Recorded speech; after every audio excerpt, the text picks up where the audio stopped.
Hello, good morning, good evening, good afternoon. My name is Chris Legaspi, and today we are going to continue the Lessons from the Masters series. In this episode, we are going to talk about one of the most fun and important skills to learn and apply in your work, and that is form drawing and structure. This is the skill where we turn our two-dimensional drawings and try to create the illusion of three-dimensional forms. So of course, drawing, our number one limitation, and painting is the surface, the two-dimensional picture plane. So as artists, we have to use tools and techniques and strategies to try to create the illusion of 3D form. And ideally, we want, to make all of our faces and our figures and our characters jump off the canvas, appear round and in the flesh. And that's what we're going to talk about today. And we're going to look at three different skills and three different master artists. We're going to start with construction, value and edge control, and box logic. And before we begin, if you haven't already, make sure to subscribe to my Insiders email list. Once you join the Insiders Club, you'll get access to more live streams like these, online classes, workshops, and you can get access to lots of free content and lessons as well. I have lots of figure drawing resources, head drawing. You can get access to our private Discord community, as well as color and digital painting. So all you have to do is go to www.drawwithchris.com, and there you can enter your email and you will be good to go. And before we begin, comment below. Where are you located? Where are you watching from? And what time is it for you? I am currently in Thailand. It's about 10 in the morning for me, Saturday morning. So thank you for being here wherever you are. Form drawing is one of those skill sets that, in a way, is a bit of a refinement. It's not something that you absolutely need to create a beautiful picture. You can create flat graphic images, you can create pattern artwork with no form at all, no rendering, no lighting, no shading, and no detail. You can still create beautiful works. But in terms of realism, it is quite necessary. And if you're watching this, you're probably like me. You like realistic work and want to make more realistic work. And of course, especially if you're going to paint representational things, so things specifically, for sure, mechanical things, man-made things, buildings, pots, man-made objects, city scenes. Those require form drawing or constructive type drawing for sure, but the figure can be thought of, designed, and drawn and constructed in a way using these form drawing principles, which is basically a way to start drawing in a bit of a mechanical sense, a constructive sense, and then use other tools like values and edges and lighting to help model and refine your forms. So the form drawing skills we're going to look at are construction, value and edge control, and box logic. Beginning with construction, let's take a look at the great Rubens here. This painting here is by Rubens. And the three skills that make construction work or construction type drawing are characteristic shapes, defining position, and cross sections. So in this example, we can see many, many great examples of that. Here in this example by Rubens, just for example, let's take a look at this male figure right here. If we look at his arm, you can see that in general, his upper arm right here, in general, the characteristic shape is a cylinder. The next thing he does very well is define the position. So how do we know that this arm is in a certain position in 3D space? Meaning, are we above it? Are we below it? Is it moving towards us, away from us? Is it moving down? In this case, it's clearly moving down and slightly to the right. And the elbows facing us. So we are at about eye level to this thing, and then we could see the elbow and not the top of the shoulder. So he has defined that cylinder. How he does that is several ways. One is the characteristic shape of it, meaning that notice that it starts to taper as it gets towards the elbow, and then the elbow starts to box up become a more of a square idea because there's more bone there. And then he also does cross sections. So what a cross sections are basically the contour of a form that defines the depth, the depth and position. For example, in a cylinder, if we draw the curve, the imagined curve of the contour of that cylinder as a three-dimensional form, you can see that it follows up and around. In this case, he clearly uses anatomy to do that. If we look at the other arm, the back arm here, you can see the strong cylinder, you can see the boxy nature, you can see the spherical egg-like form, and then you could see the beautiful sections that are drawn, clearly drawn to define that cylinder in the shoulder. You can see many examples of that.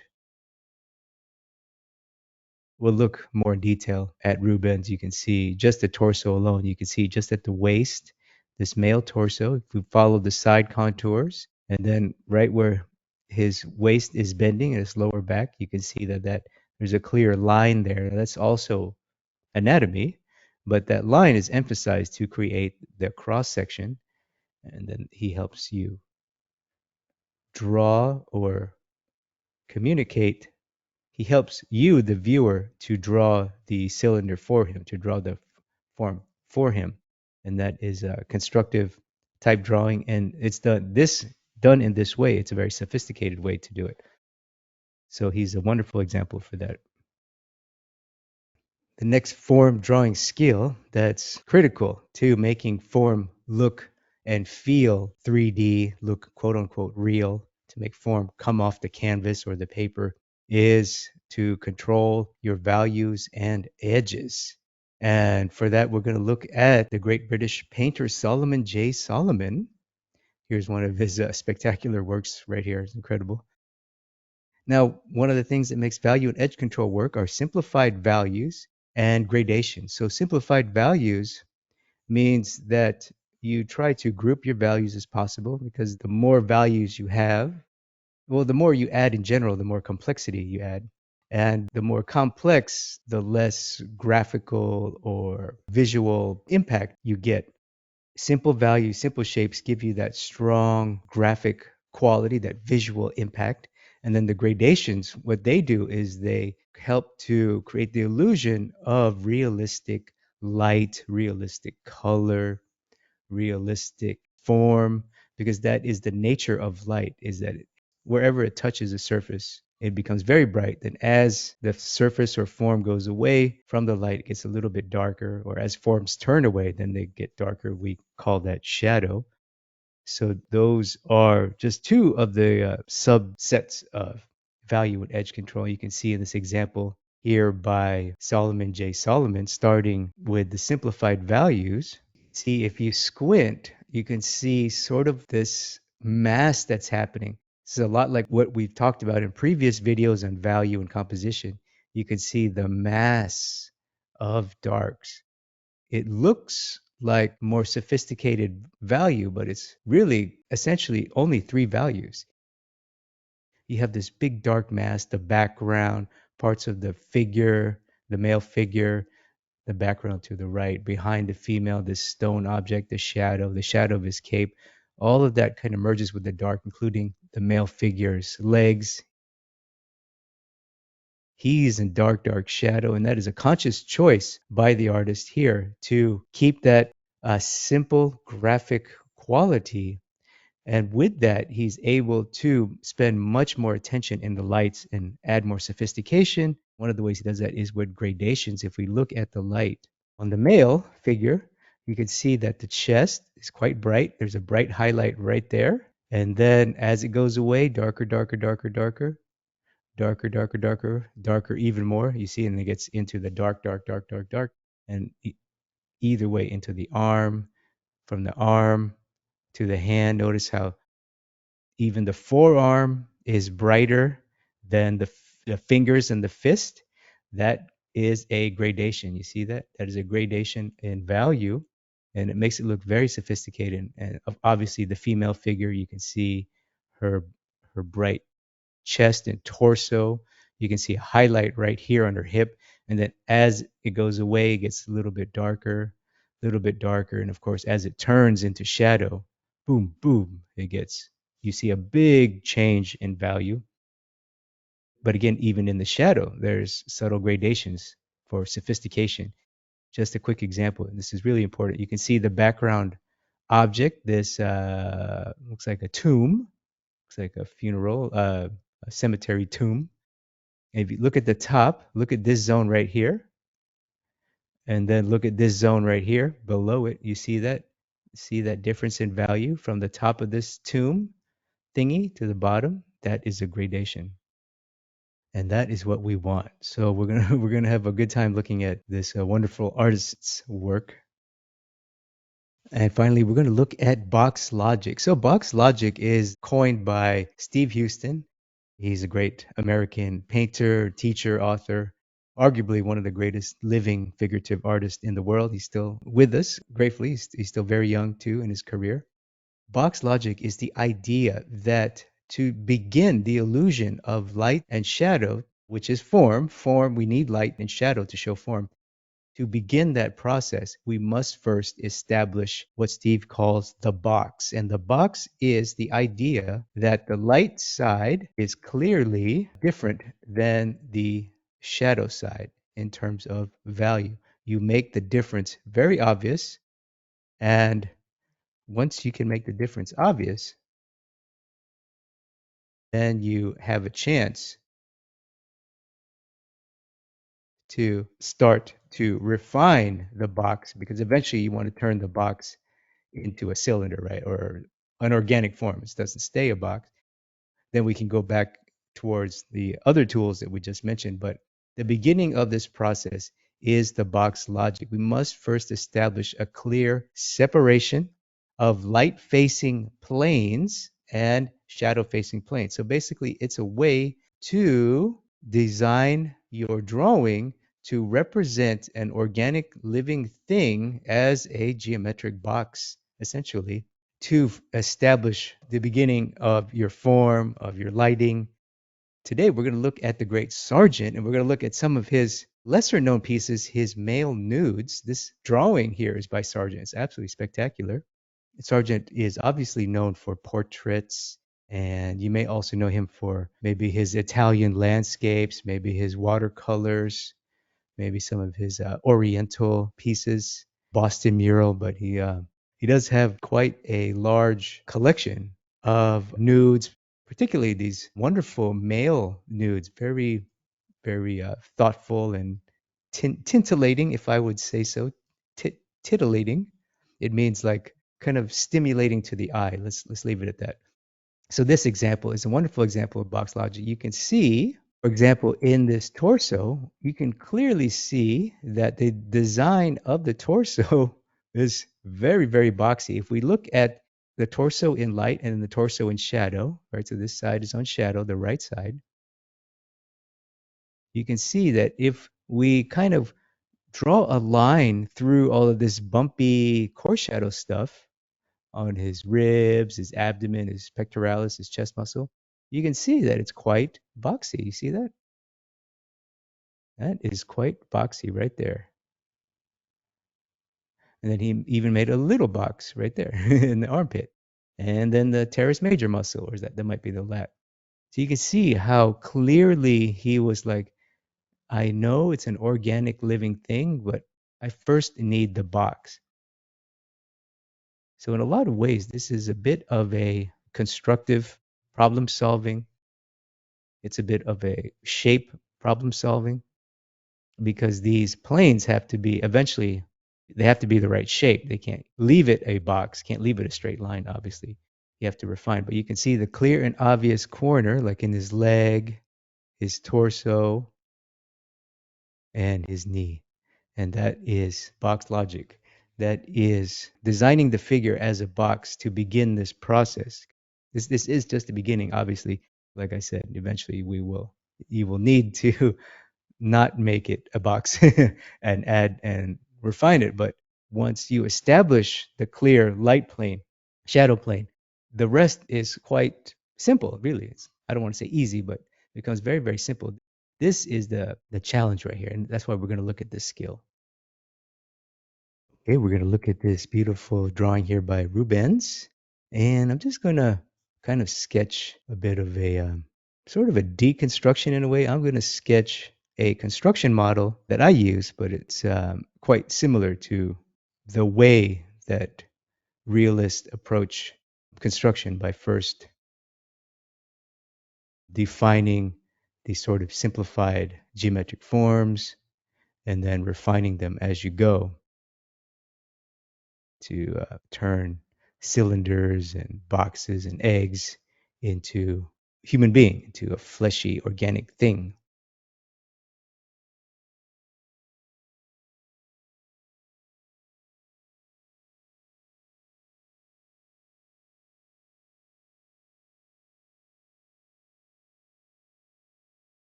Okay, let's take a look at the torso. So my drawing may not be 100% accurate, but just for the sake of this demonstration here, we're going to see if we can break down some of, analyze some of Rubens's construction strategies here.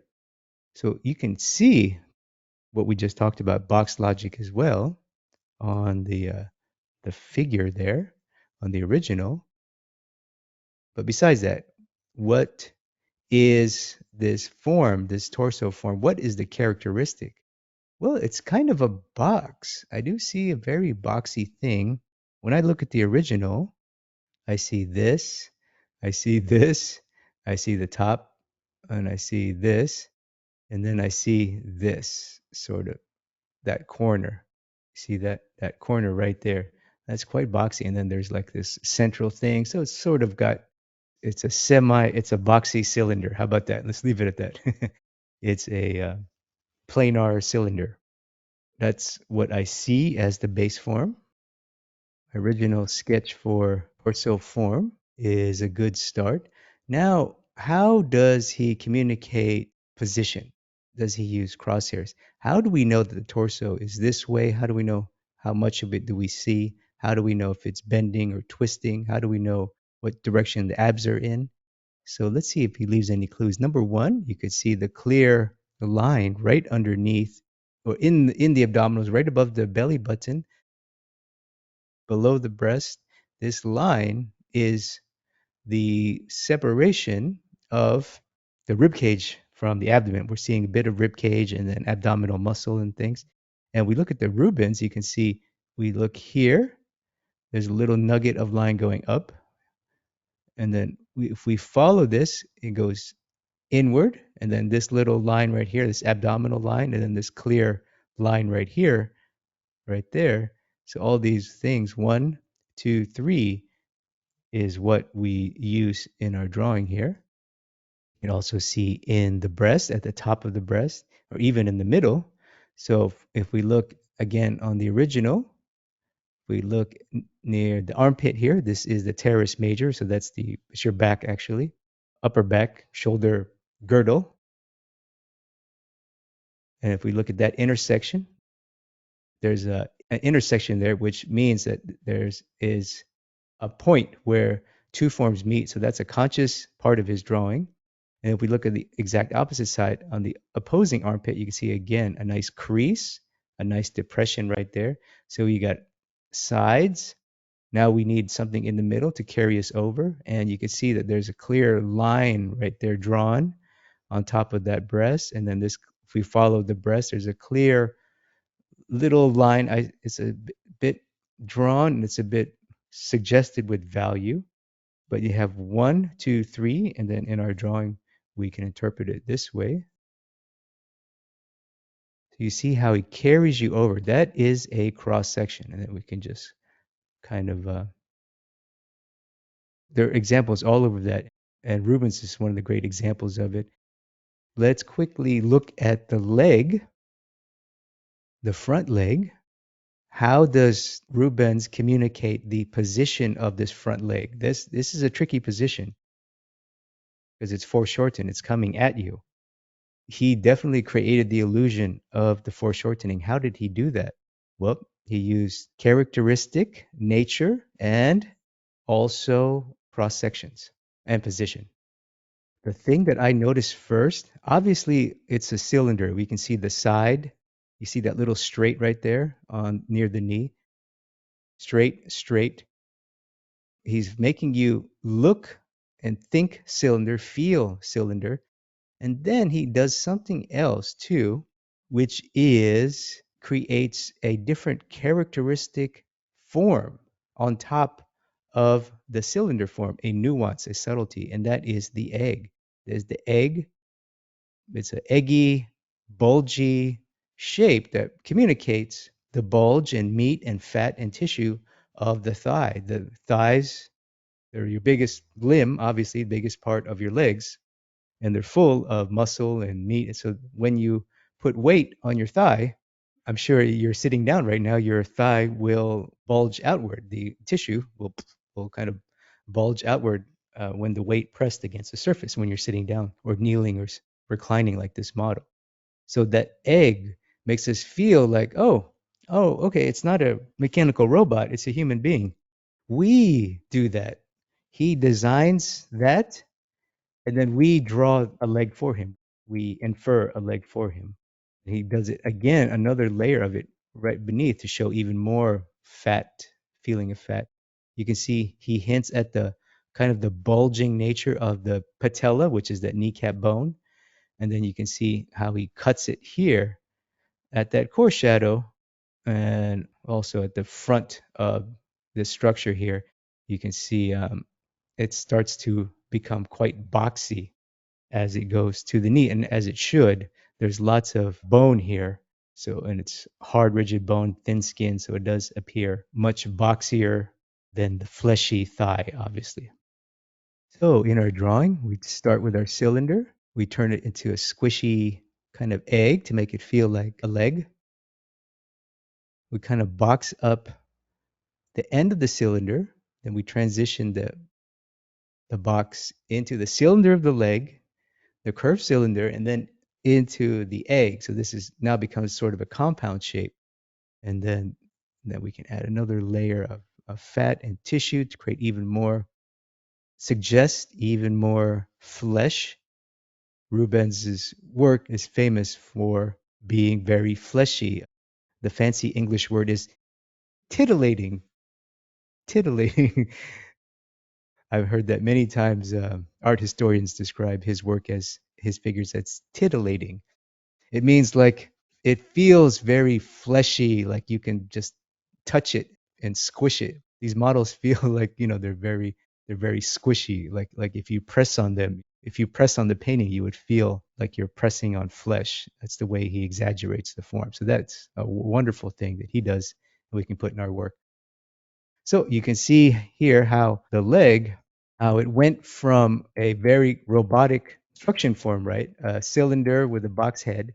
Now, with our fleshy egg, now it starts to become not a box anymore. Now it has a chance to become a realistic thing. And then the final thing he does is the cross section. So if we follow, we look at the original, if we follow these lines, I started doing it here, you notice that they carry you up, over, and around from the side, over, and then to the side. The knee to the side, this other detail in the thigh from the side to the middle, back to the side. So that is a cross section. Even this highlight right here, we can follow, that becomes a marker. So this, the corner of the knee, there's a little tiny intersection there. That becomes the side. This is the middle, the highlight, and then back to where the knee, the straight of the knee, that's a tendon most likely, or what he's trying to suggest. And then the meat, the egg, the muscle of the thigh. And that becomes 1, 2, 3. So that is also a cross section, but drawn in a subtle way. You can also see it at the bottom of the knee. So let's put that in our drawing as well.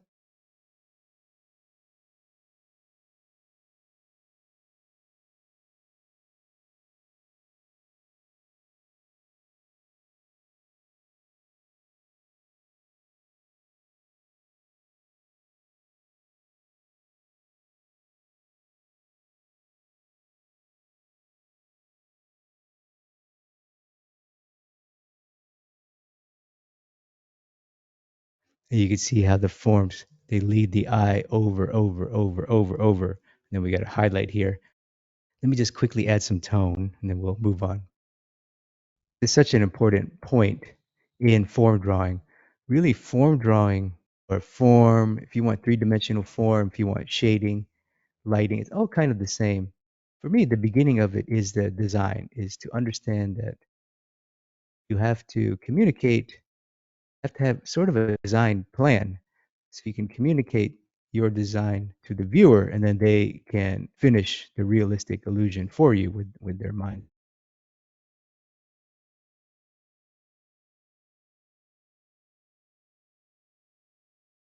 See that highlight in action.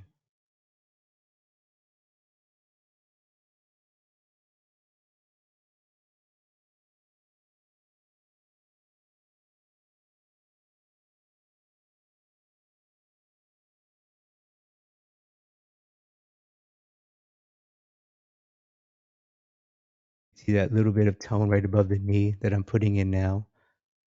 And it kind of, again, draws, it's basically a cross section, but drawn in tone. Same here.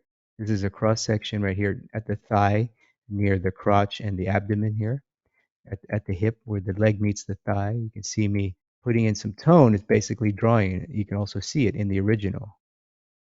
He's drawing with tone, not with line. He's drawing in a direction, curved direction, that also reinforces the form that he wants. So it's drawing with refinement and sophistication. But at the end of the day, you're basically drawing a cylinder, an egg with a box, a compound form. So that is the beauty of sophisticated construction.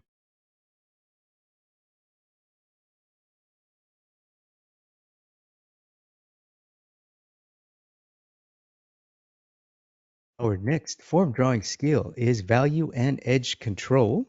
And we're going to look at this beautiful piece by Solomon J. Solomon, British realist. I got to give credit to Steve Houston. He's the one that first brought my attention to this artist. I have heard of him in the past, but Steve mentions him quite a bit and he is absolutely spectacular. I just deeply, deeply moved and admired by his work, and I definitely want to explore more of his work. Unbelievable skill. There were so many for value and edge control. There's so many great realists in history to look at, and contemporary. Many great living artists who are masters of value and edge control. But I thought it'd be a good opportunity to show off Solomon J. Solomon and take time to stare at his beautiful work. So value and edge control, really the number one thing is we have to simplify the values and then we have to move the values, transition from one to the other. And we do that using gradations and we combine gradations with simplified values. We get the best of both worlds. We get graphic punch, the graphic strong visual impact, and we get the illusion of realistic light. It is a win-win. Turn down the color and saturation so we can get a little bit more black and white. You can see, are there simplified values? Of course. The layperson will look at this and think, oh my God, there's trillions and bazillions of values. Oh my God, it's so sophisticated.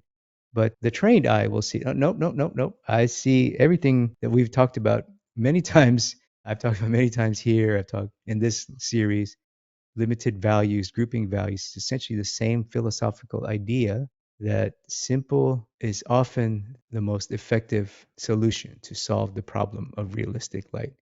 And that begins with grouping your darks and lights. Look at this mass at the top here that I've outlined in pink, right? At first glance, it looks very sophisticated. And you say, oh, of course, there's all sorts of subtleties. Yes, of course there is. But as a design, it's basically a dark mass, exactly like we talked about many times. But there is subtle nuances and sophistication, which are done primarily with gradients. If we follow that dark mass, we can see that it goes to the right of the canvas, to the bottom, the hair, these figures, this bottom stuff happening at the bottom of the canvas here. You can see all that dark, dark, dark, darkness. The lights, does he group the lights? Yes. Does he group the lights? You can see. If you squint, focus on what's really bright. You can see the female central figure, her torso or chest is quite bright. Little pieces behind the angel right here in the background. And then this little nugget here of this swirly kind of magical abstracty thing right here to the left, on the left side of the canvas right here. And then at her toe, there's a little chunk of light and some highlight on the model and a little bit of this figure as well, this angel figure on the right of the canvas. You can see one, two, three, four, one, two, three, four, five, six. So just a bunch of little light shapes. And then everything else really is a halftone. And then you might say, what are you talking about, Chris? I see lots of nuances. I see a million values. I don't just see one midtone, one light. What are you talking about? Well, that is an optical illusion. Let's quickly look at the background. Remember, there's a dark mass at the top, dark mass at the bottom. How is he relate these two things? How does he transition with the gradation? Notice the bottom, right? The bottom is quite dark. This zone, for example, the angel on the right is quite bright, and you could follow the value. Darker, lighter, lighter, lighter, lighter, lighter, lighter, lighter, lighter, lighter, lighter, boom. Right? And then there's some ins and outs, but it's essentially a gradation. You can see on the female figure, it's an obvious gradation. Look at her chest, her abs right here, right below her chest. This is her rib and abdominals. That's the brightest spot in her body. And look at her toes. Look at her toes. Their toes are dark and halftone. Look at the leg. Look at the toe from the thigh to the torso. You see that? That is a gradation. You'll see how we apply that because that is a strategy to create sophistication. That's all he's doing here. To be honest, this is the first time I've sat down and looked at this man's work. It's absolutely glorious. I was like, oh my goodness.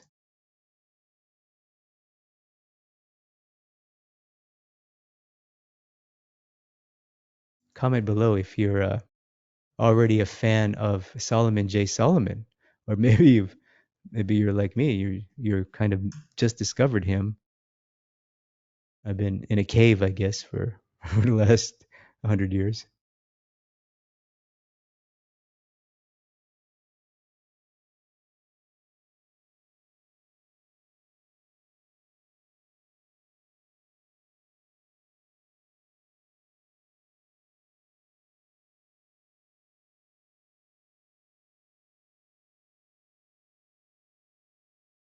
And I don't know much about Solomon J. Solomon, but I'm definitely curious now.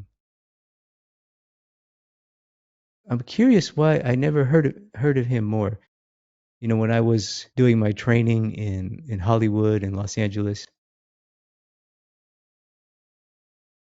going to ateliers and doing figure drawing and doing going through the whole journey of learning this stuff. I All you hear is sergeant,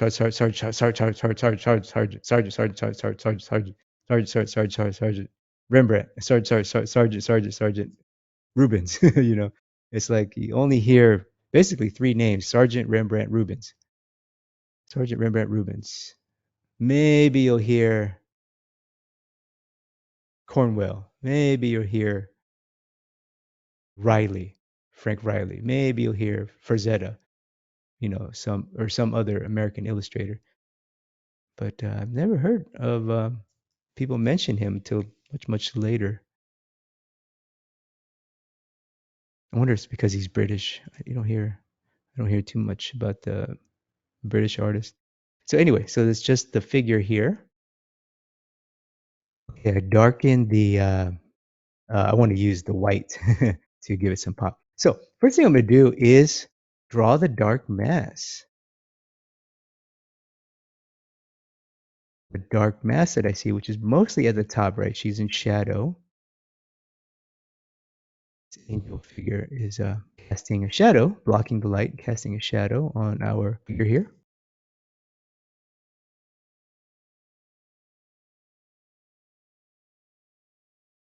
Exquisite drawing.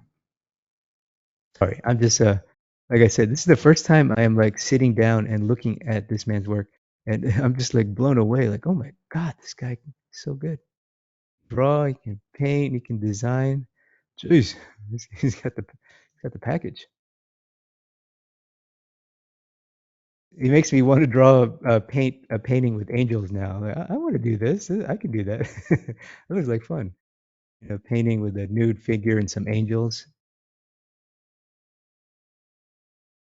little cherubians like Bouguereau would make, or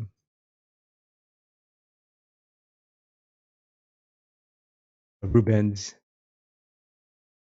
that little cherub babies.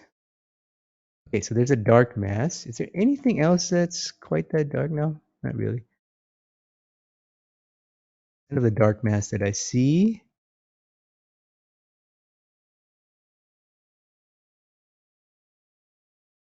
Even just to show you proof of concept, I'm going to draw, at least try to draw some of the angels with gradation. So far I have the value of the dark mass, basically the figure in shadow. Now I'm going to put what obviously bright, and then I'll establish my simple three value systems, what Steve calls it, range, palette, simplified group values. Brightest thing is her the highlight on her rib and abdomen right here, close to her belly. So this whole zone is quite bright. Now watch this. So to get sophistication with my highlights and the lights, and to show form, and to show begin the illusion of natural light, I put this brightness as a gradation. Here's a gradation. So just on the right here. So imagine that's my highlight. I want to gradate to the right and to the left, both sides, because I want to communicate a cylinder, actually more of a box. I want this kind of idea, a boxy cylinder, sort of. Everything is going back to what we just talked about in construction form. By putting the gradation. And the gradation does two things. One, it adds sophistication. It makes it look more, like you did something more difficult. Makes it look, wow, that looks like so real, so beautiful. Wow, how did you do that? Well, you just put a simple gradation. All it is, it's really application. In paint or drawing, if this was a drawing, I would take my white pastel or white pencil and just do this exact same thing. And we all know how to do gradations with our drawing tools. Doing this with oil paint, I would do the exact same thing. Take my white and then grade, brush, brush, brush, brush, brush, brush, brush to the right, brush, brush, brush, brush, brush to the left. Exact same thing. Add sophistication, and it also begins to draw and communicate the form. Just like what we talked about with Rubens, we are drawing a cross section. We're implying a cross section. We're implying a boxy cylinder. So we have the dark mass. Now what's in between is halftone. Let's apply our halftone. And halftone really is just somewhere in between light and dark. And of course, this halftone is applied in a gradation, really darker than the shin. The shin is darker than the knee, or the knee gets lighter. Thigh is lighter than the knee. The hip is lighter than the thigh. You can see that, right? Very obvious. On the left leg, our right, the model's left, you can see starting at the knee, the thigh, the meat of the thigh, and then the thigh close to the groin. It gets quite bright. It's close to the light. Same here. The abdomen, lower abdomen at the crotch and the groin. then gradate upward to create the illusion of form, then from the side, and the illusion of a cylinder, and a little bit at the top to start to transition the shadow downwards, and also the contour of the leg. See, I'm not going, oh wow, I need to copy what I see. I need to make the exact value at the exact place, just like Solomon J. Solomon. No, I'm just applying logic of, okay, there's a cylindrical eggy form, right? Just like what we talked about. And this side is getting slightly darker at the contour, and it gets slightly brighter as it reaches the center of the form, the peak of the form where it's hitting the light, reflecting the light. So that is simply a gradation. So it's a logic of gradation that adds sophistication. And then we can just keep going with this. Now I can take the same dark value that I have and use it to accent the halftones, use it to accent dark accent like occlusion shadow, like the belly button, maybe a little accent on one of the model's nipples there, it's showing. The core shadow on the knee to help make that box turn a little bit more. And again, I'm applying as a gradation the knee downwards. It gets a little bit brighter as it meets reflected light. Where the feet cast a shadow, the leg casts a shadow on the back foot here. Slightly darker version, and then of course I gradate upwards as it goes away to the shin and receives some bounce light. Ankle, to the knee. Again, more gradation inside out. And then from right to left, you have a very interesting shadow pattern happening there as it goes from the right side of the torso, shadow side into the left. Wow, wow, wow. And then same thing, the center of the abdominal wall, there's a sharp line, it's a sharp division of the abdominal wall muscle, rectus abdominis, and then you add that as a gradation outwards. You see, already making beautiful sophistication just by using gradations essentially. Nothing spectacular. Let me finish the light, refine the light. Back to the hip here. Hip needs a little bit more light. Too dark.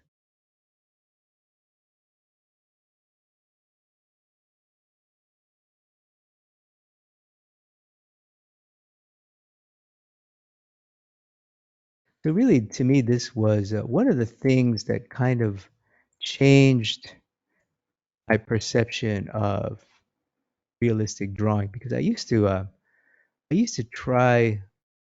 Comment below if you were like me.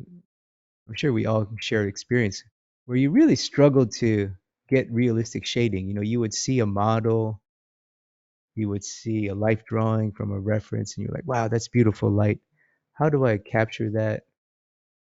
You try to copy. That's what I did. You know, you're like, oh, I see a white at number 8 value. I see a midtone at number 6.5 value. I'm going to try my best to copy. And then, you know, the results always look quite terrible when you copy. But once I learned this philosophy, so I got to credit Steve Houston again for this, realized like, oh yeah, it's really they are anatomy experts, but they're not drawing perfect anatomy. You know, they are form experts, but they're not drawing perfect form. They are masters at controlling value, but you know, they're not, you know, copying the values that they see. What they're doing is a very simple logic. This is a very simple logic that based on the principle. But once you have principles and logic you can rely on and you apply it and then you get the results. You kind of makes you wonder why he taught me this when I was 5 years old. Like, hey, I didn't have internet when I was 5 years old, but anyway, so here we go. And then the final thing I want to add is the gradations in the darks. So remember I said that the dark mass, although there's sophistication in it, there's detail in it, what it really is intelligent design. So let's look at this little nugget of dark value near the central figure's face, right here where her face and her neck meet. That's what gets really dark. Look at her armpit right here. There's really dark shadow there. And her other armpit as well, very, very dark. And back to the face for a little bit of a contour around close to her ear and her neck. You see how she's being framed by dark, dark, dark, dark, dark, dark, dark accents. That's what these are called. When you add nuance in the shadow, a dark subtlety in the shadow, that's a dark accent. And this does many things. Not only does it frame the model, create contrast and create that visual pop that Solomon J. Solomon clearly wants, and I would argue is very nice. I want that in my work too. But it also adds sophistication. Again, if you look at her armpit here, if we just do a gradation to the side, see how we start to see a little bit of the figure, gradation on her head. You can even start to draw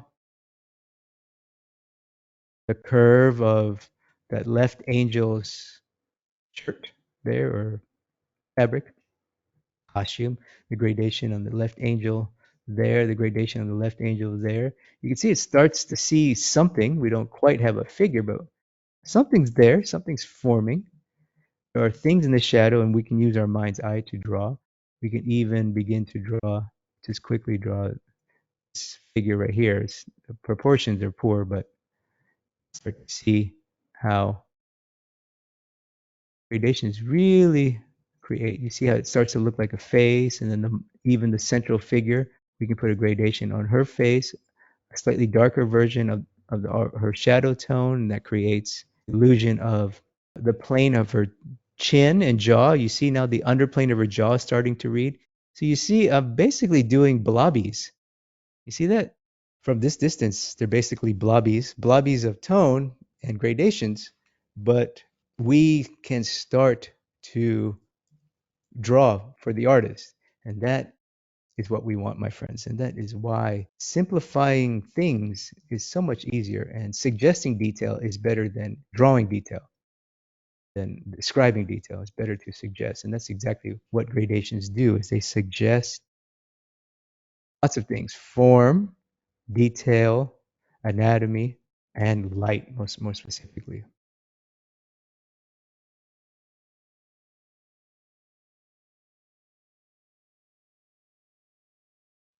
Our last form drawing skill is box logic, and I gotta credit Steve Houston again for this principle of box logic. It's basically the idea or the strategy to turn a living thing into a box, giving it a clear light facing plane and side facing plane. So it's a way to clearly define the light, and quickly and clearly define the light and shadow, because you need both.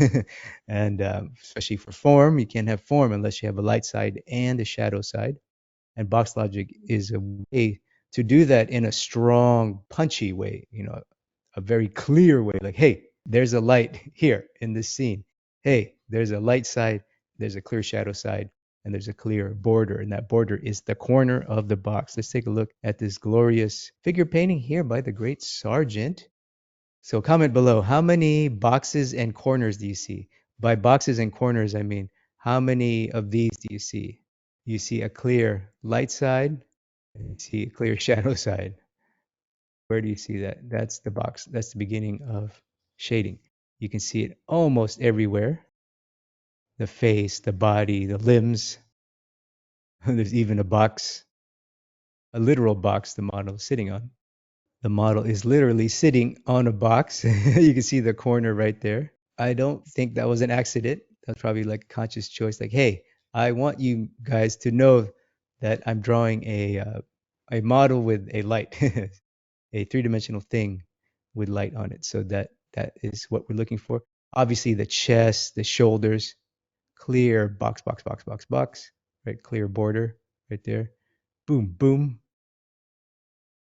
Light plane, shadow plane. A little bit of subtleties here in the chest. There's a bit of a boxiness there. Box doesn't mean it has to be a big, wide box. It can be any small detail in it of itself has a light and shadow side, of course. And we'll examine some of that. The leg, look at this thigh. Look at the clear distinction between the leg and light. I know it's a cylinder, but you can see it's clearly designed to be a box. Same with this leg. It's a bit more of an organic-y kind of shape, but you can also see the highlight. See the highlight? Highlight kind of rounds the box a little bit because the highlight is also a corner. So in a way, that's box logic as well. And then obviously the face. We all know the face is a box. You can see the chin, the corner of the face, and that is super boxy. The whole chin is basically the underplane of a box. And there's the light. So, wow, very, very obvious, clear, and beautiful box logic here.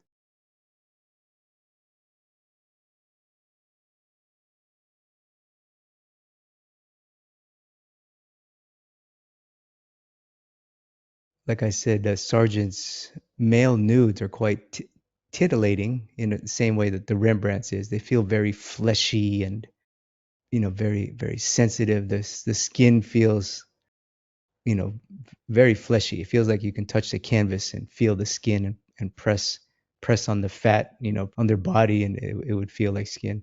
Such a wonderful technique.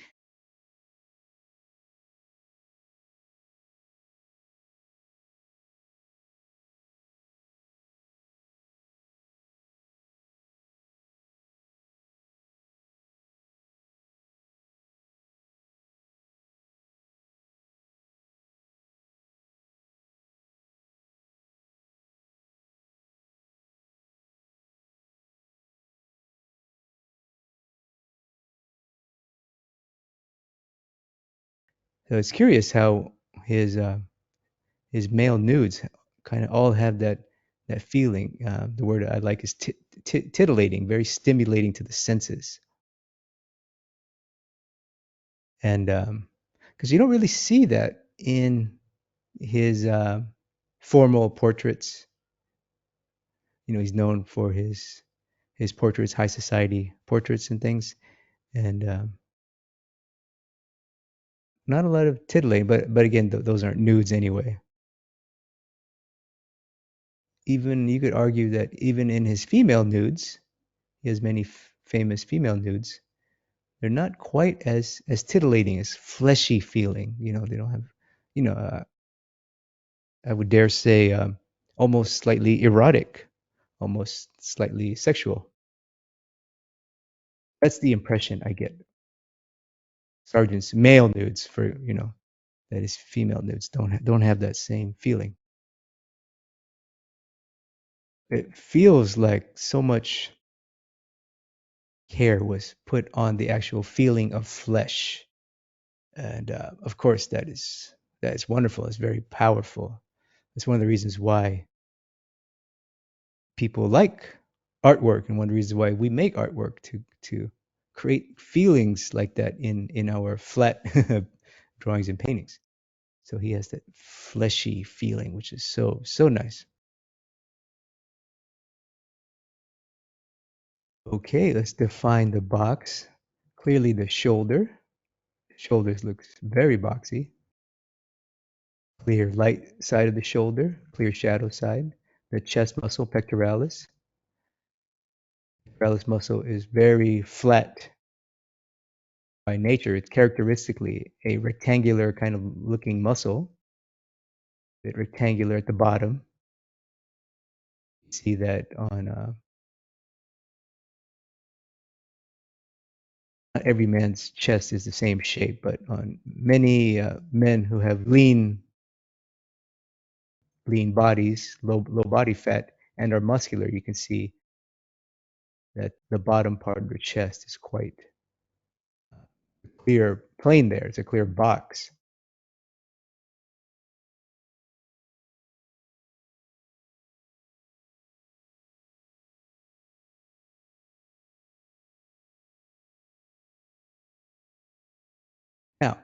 I'm going to do two things here. One, I'm going to first separate or clearly define the box in this case, right? Now I have the box of the whole torso and the arms, top plane in light with a coarse shadow. You see that? Then you might be wondering, what about the rib cage and the abdominals? Of course, that is also a box. The underplane of the rib is a box. Obviously, bone is quite hard, especially relative to flesh.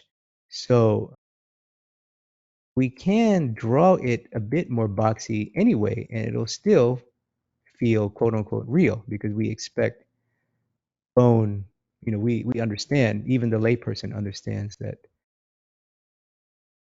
the edge of a bone will be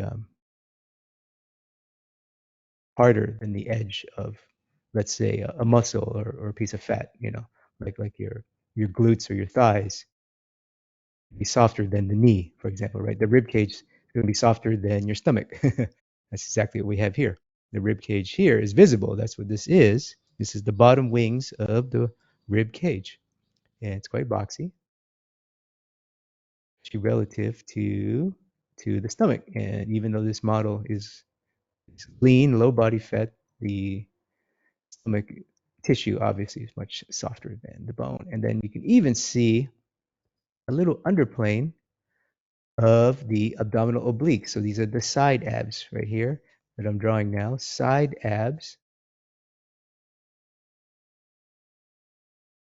And even there's a little subtle plane where, so this muscle right here, right above the pubic hair of the model, there's a subtle corner of a box, and that is the abdominal rectus muscle turning downwards because it bulges here where my cursor is. You see me on the drawing.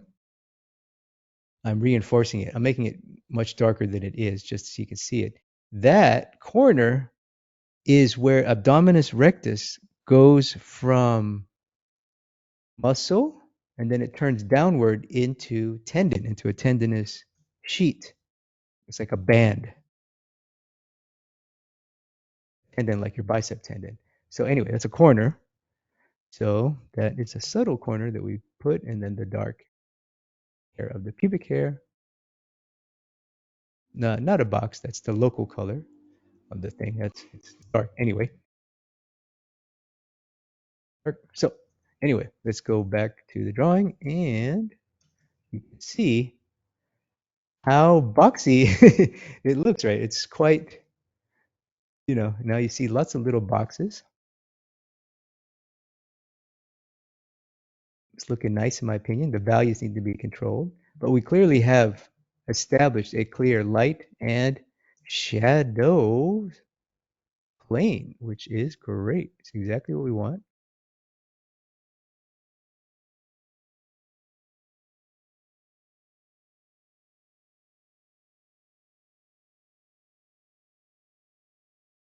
And let's see. And then we combine the techniques that we learned before, gradation,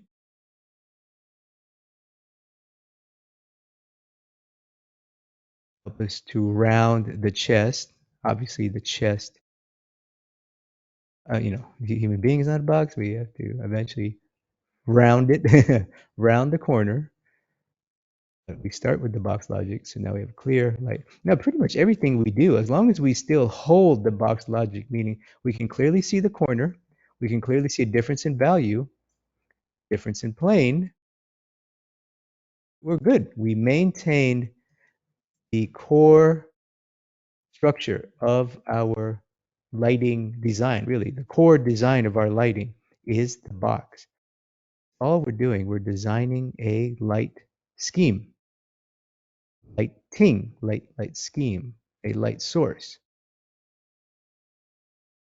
light on a organic form. Then we put little subtle boxes, little subtle corners in the abdominals. All I'm doing here is I'm looking for corners, copying the tone like I said before. Something we don't want to do. We're applying a problem-solving principle, problem-solving tool. Box logic is a principle, methods, strategy. Little corner of this rib, here, this rib detail, and the serratus muscle, could be a muscle.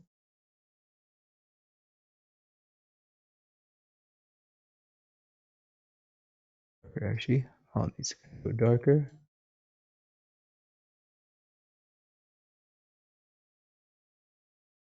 Contour.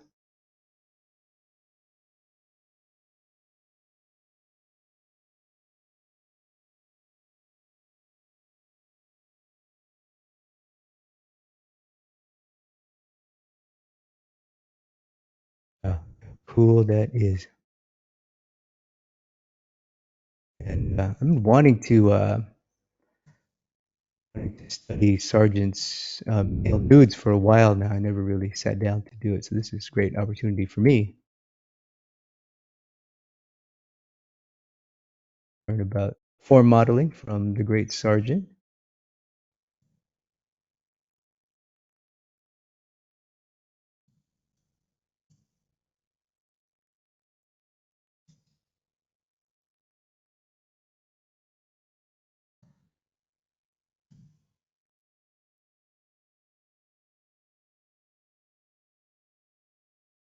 Okay, again, I made the paper darker because I want to show how you can reinforce the box, or you could also draw a box with the light.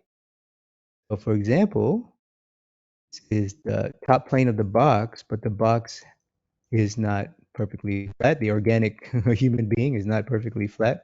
So there is a curve here, and that is represented by this highlight shape on the model's chest. What that is, what you're implying, and then we add the gradient, you're implying is, if we look at the model, the original, I'm going to draw a line around the highlight on his chest. That is a plane. This part of his chest is a plane. It's also a plane, and then it turns more dramatically into the underplane of the shadow. So that is a box. Same with the shoulder. That is a plane. This is a plane of the box. That's a different plane. You see that? Whenever you see a value change, that is a plane change. And I got to credit Steve Houston for that. Different value, different plane. So we do that in our drawing. See the beautiful boxy pool in 3D and round. Little nugget of light that I noticed earlier on the his rib cage there, right above his abs. Gotta be careful with that though; it's too bright.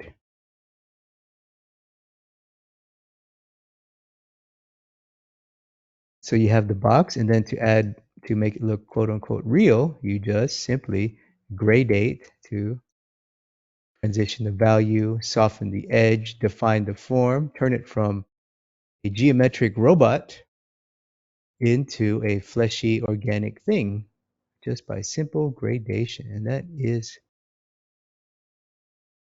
really the whole message here, is that try to keep things simple. Keep things simple, simple shapes, simple values, and simple problem solving methods can take you very, very far when you want to draw a something as complex as a realistic human being, full of curves and organic ins and outs and subtleties and nuances.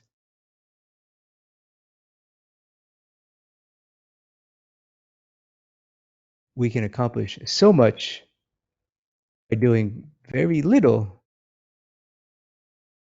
if we can, apply some of these principles that these great masters have shown us here.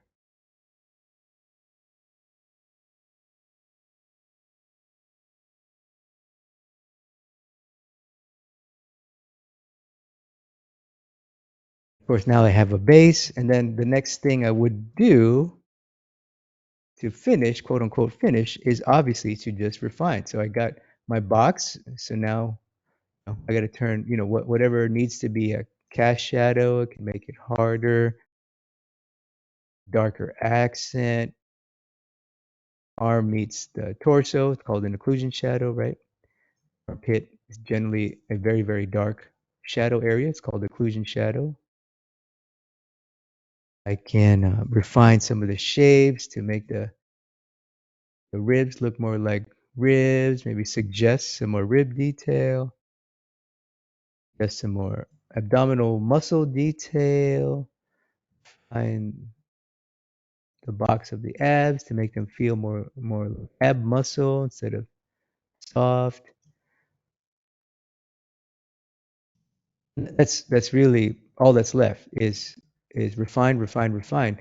But the core of what we have is built very nicely, and you can see, we haven't been doing it that long. I've only spent maybe 10, 20 minutes or so on this, and then you can see it looks quite sophisticated already. Obviously, because we have a sergeant here to copy, that does help time-wise, but we can definitely get results just like this by simply following what Sargent has shown us today. So keep it simple, start with the box, define your box, and then refine. Add smaller boxes, smaller corners, and then add your gradients, add your boxes in the light using lights, and refine, refine, refine until you achieve the look that you want, the feeling that you want, and the form that you want. And I would argue this form drawing here, this little demo pops off quite nicely from the paper. And that's the goal. That's the goal of form drawing, in my opinion, is to make your drawings look as 3D as possible and to jump off the paper, really catch the viewer's eye, and start to engage them and make them think, oh, I'm looking at a realistic thing. Isn't this great? But we all know it's an optical illusion. That's what we do. We communicate three-dimensional things in the limitation of our two-dimensional canvas and paper, our two-dimensional limitations that we have. This is one way to get the most out of those limitations.